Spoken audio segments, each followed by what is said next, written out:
Hello everyone, welcome to competition career point. मैं आज आप लोगों के लिए जीप पर सवार इलियां से संबंधित प्रश्न उत्तर देखेंगे 55 प्लस एमसीक्यू, जो कि व्यंग है और इकाई 14 का एक टॉपिक है और जो एमपी टेट वर्ग 2 के अंदर पूछे जाएंगे। और जिसमें जितने प्रश्न हैं सारे के सारे महत्वपूर्ण हैं। एक से दो बार जरूर देखिए। और जिनको भी पीडीएफ चाहिए, 51 टोटल कंप्लीट रचनाएं में से आपको 41 रचनाएं अभी कंप्लीट हो चुके हैं। जिन्हें भी चाहिए वो परचेस कर सकते हैं पीडीएफ फॉर्म में। सारे एमसीक्यू फॉर्म हैं। तो व्हाट्सएप नंबर है 7004501486। ये व्हाट्सएप नंबर, इस पर आप कांटेक्ट कीजिए, मैसेज के लिए कीजिए। आपको इन्फॉर्मेशन दिया जाएगा कि क्या क्या टॉपिक में रहेंगे, कितना एमसीक्यू रहेंगे और भी सारे इन्फॉर्मेशन रहेंगे। और बाकी जो लोग डिस्क्रिप्शन बॉक्स देख लीजिए, वहाँ से भी सारे मेंशन किए हुए मिलेंगे। ओके, जिन्हें भी चाहिए, जो इंटरेस्टेड हैं वो कांटेक्ट कर सकते हैं पीडीएफ के लिए। और जिनको भी टाइम अवेलेबल है तो वो यूट्यूब से देख के नोट बना सकते हैं, चाहे कहीं भी और से भी पढ़ सकते हैं। शुरुआत करते हैं हम लोग। जीप पर सवार इलियां किस विधा की रचना है? तो व्यंग हो जाएगा। प्रश्न संख्या 2, शरद जोशी को हिंदी साहित्य में किस रूप में जाना जाता है? एक व्यंगकार के रूप में जाना जाता है। जीप पर सवार इलियां व्यंग पाठ के लेखक क्या है? कौन है बताओ? शरद जोशी जी हैं। जीप पर सवार इलियां व्यंग में लेखक ने किस पर व्यंग किया है? तो सरकारी कर्मचारी पर व्यंग किया है। अन्न की अधिष्ठात्री देवी कहा गया है किसको? इल्ला को कहा गया है।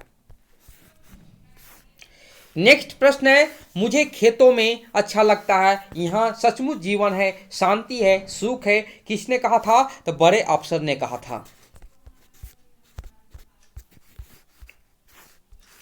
लेखक के अनुसार जीप पर कितनी इलियां सवार थी? 3 सवार थी।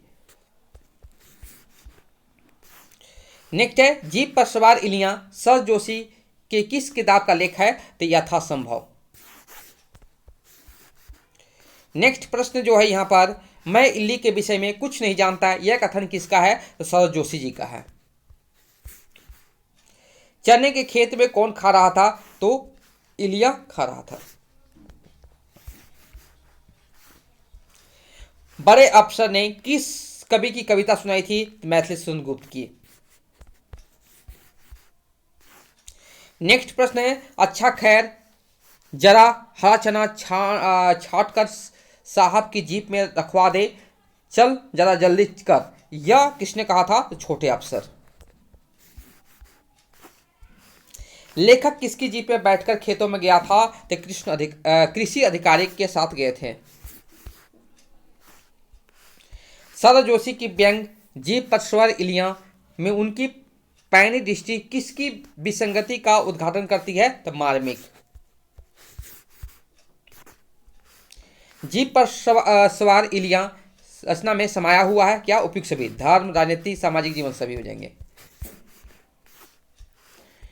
शरद जोशी को किसने बताया कि इल्ली से तितली बनती है? पुत्री ने। शरद जोशी को इला का अर्थ पृथ्वी किसने बताया था? एक मित्र ने बताया था।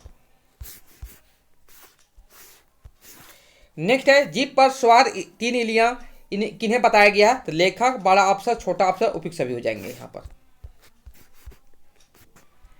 एकाध मित्र कैसा होना चाहिए? बुद्धिमान होना चाहिए। चने के क्या होते हैं? पौधे होते हैं। छोटे अफसर ने किसान से साहब की जीप में क्या रखने को कहा था? चना।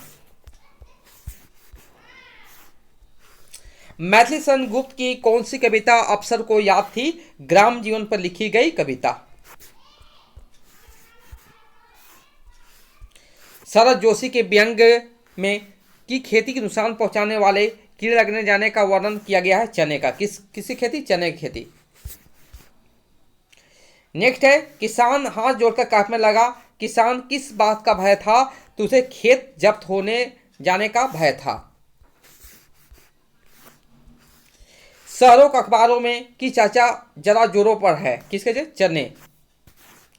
किसने कहा चलो इल्ली उन्मूलन की प्रगति खदेनी खेतों में चलो? कृषि अधिकारी। नेक्स्ट है किसान खेत से चने को उखाड़ने लगे थे पौधे। अखबारों में किसी अखबार से किसकी तस्वीर छपी हुई थी? चने के पौधे पर लगी इल्ली की सुंदर तस्वीर। नेक्स्ट प्रश्न है खेतों में इल्ली लगने का कारण क्या था? मौसम खराब रहने, वर्षा अधिक होने और ठंड बढ़ जाने के कारण। ये तीनों इंपॉर्टेंट है। किसान कब और क्यों घबराया?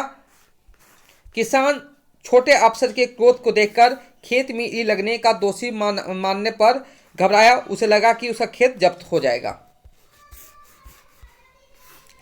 नेक्स्ट है प्रश्न है मेरे मन में जब यह कविता उठती है कि मैं जीप पर सवार होकर खेतों में चला आता हूं, मैं बूटे तोड़ते हुए किसान की ओर खदेड़ता सोचने लगा, गुप्त जी को क्या पता था कि वे कविता लिखकर क्या नुकसान करवा देंगे। किसने कहा था? बड़ा अफसर ने कहा था।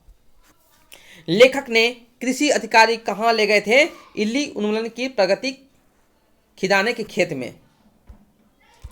नेक्स्ट है इला का इल्ली से क्या संबंध है?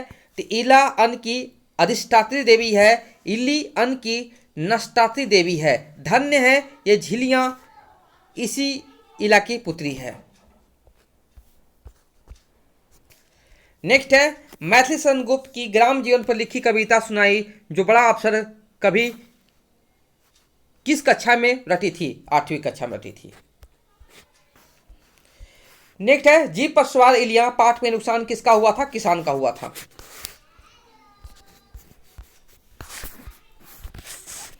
नेक्स्ट प्रश्न है यहां पर शरद जोशी का जन्म कब और कहां हुआ था? 21 मई 1931 के उज्जैन में हुआ था। शरद जोशी सम्मान मध्य प्रदेश सरकार द्वारा किस क्षेत्र में उपलब्धि प्राप्त हेतु प्रदान किया जाता है? लेखन क्षेत्र संबंधित में। शरद जोशी का जन्म किस शहर में हुआ था? तो उज्जैन। उज्जैन कहाँ? मध्य प्रदेश। शरद जोशी की पत्नी का क्या नाम था? तो इरफाना सिद्दीकी था। शरद जोशी की प्रमुख रचनाएं हैं सरकार का जादू, दूतावास में चक्कर, तिलिस्म, उपयुक्त सभी हो जाएंगे यहां पर। शरद जोशी किस नाटक का मंचन किया था? अंधों का हाथी, एक था गधा, दोनों हो जाएंगे। इंदौर के किस समाचार पत्र में लेखन से उनकी प्रसिद्धि प्राप्त हुई थी? नई दुनिया। शरद जोशी की पहली पुस्तक किस नाम से छपी थी? परिक्रमा। शरद जोशी को कौन सा पुरस्कार दिया गया था? पद्मश्री।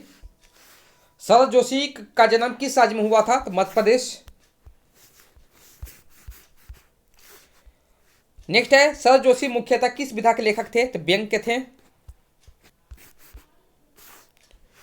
जीप पर सवार इल्लियां लेखक ने किस पर व्यंग्य किया है? तो अकर्मण्य नौकरशाही माने कि सरकारी कर्मचारी पर किए हैं। शरद जोशी की मृत्यु कब हुई थी? 5 सितंबर 1991 ईस्वी। अन्न की नष्टार्थी देवी किसे कहा गया है? इल्ली को कहा गया है। भारत सरकार द्वारा शरद जोशी को पद्मश्री सम्मान कब दिया गया था? 1990 ईस्वी। किसान को जीप में क्या रखने को कहा गया था? तो हरा चना रखने कहा गया था। इल्ली उन्मूलन की प्रगति दिखाने अफसर अपने साथ किसे ले गए थे? तो लेखक को ले गए थे। निम्न से कौन सी संरचना शरद जोशी की नहीं है? तो विकलांग, सदा का दौर, बाकी सारे हैं। जीप पर सवार इल्लियां व्यंग्य रचना में पब्लिसिटी शब्द आया है। यह शब्द कौन सा भेद है? आगत का है। नेक्स्ट है चने के बारे में मेरी जानकारी सिर्फ इतनी ही है कि इतनी है जितनी हर बेसन खाने वाले की होती है। किसका कथन है? तो लेखक का है। इल्लियां को किसकी पुत्री बताया गया है? इला का। नेक्स्ट है जीप पर सवार इल्लियां व्यंग्य रचना का प्रकाशित हुई थी? 1971 ईस्वी। ये था जीप पर सवार इल्लियां संबंधित 3 प्रश्न थे। सारे आपको देने का कोशिश किया हूं। बहुत इंपॉर्टेंट प्रश्न है और इससे ज़्यादा प्रश्न बनेंगे तो भाग 2 में भी देखने को जरूर मिलेंगे।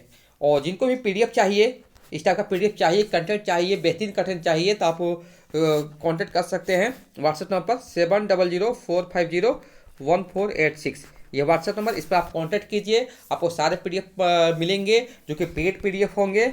और डिस्क्रिप्शन बॉक्स चेक कीजिए, सारे पीडीएफ का मैंने जो जो पीडीएफ दूंगा कितना एमसीक्यू रहेगा वह सारे के सारे मेंशन किए हुए मिलेंगे। ओके, अगर कंटेंट अच्छा लगा हो तो जरूर से जरूर परचेस कीजिए और अपने तैयारी को और भी बूस्ट कीजिए, क्योंकि वीडियो देखने से टाइम ज़्यादा लगता है, लेकिन जब पीडीएफ लेकर पढ़िएगा तो आपको टाइम का बचत भी होगा और कम टाइम में ज़्यादा स्टडी भी कर सकते हैं। Okay, thank you so much for watching my video.